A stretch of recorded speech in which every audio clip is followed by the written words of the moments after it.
Hello users, welcome back. As we know, Graphina is one of the best data visualization add-ons for Elementor. It gives you graphical representation visual of your data so you and your clients can keep tabs and understand progress better. Graphina comes with more than 13 unique chart styles, and in today's video, we are going to learn about candle chart and how to use it. So, let's have a look. We have already discussed about all the primary customization options in the previous video, and to view them, you can click on the I button.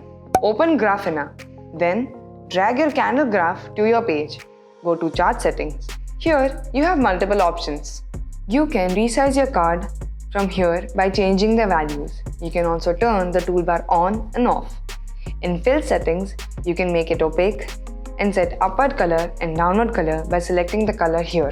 You can also set animation in the animation settings.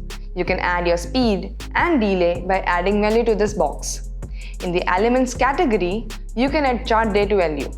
You can set open, high and low and close values by entering data in this box. That's all for candle chart. Now, you can add your data and see the results. To know more about Graphina, click on the I button. To get Graphina and other such products, you can go to the link in the description. Graphina, graph your destiny.